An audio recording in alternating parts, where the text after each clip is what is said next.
Let's ignore for a minute this big opening here. I have a leak in my AC, but what I don't want you to ignore is one of the most important question, if not probably the most important question that you should be finding out on your sales calls before you're committing to a demo, when you're starting the discovery.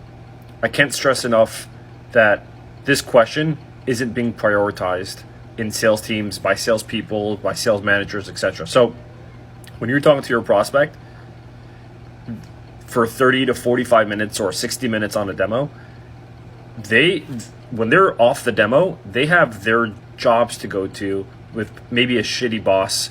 They have a lot of work that they're probably swamped in. They are probably backed up on projects. They probably have too many projects to juggle. They're just super overwhelmed. Yet they still spent time, 30 to 60 minutes or 45 minutes on a demo with you.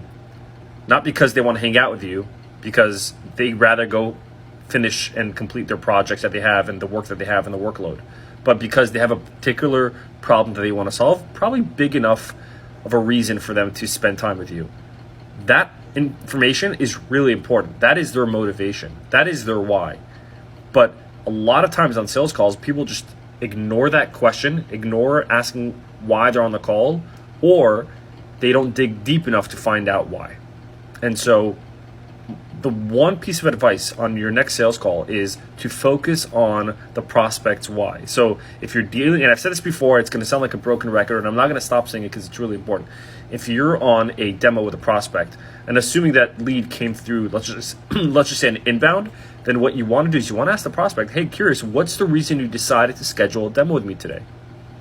If you're talking to a lead and that lead came from some sort of outbound activity and they've agreed to get on a call with you, then ask them, hey, I know this was a cold outreach that I sent you last week. Curious, what made you say yes to jumping on a call today? What are you trying to solve? You want to know why they are on the call. That is the start of a conversation around their pain point, and then dig deep until you find the main motivation. Once you have the motivation, everything falls into place.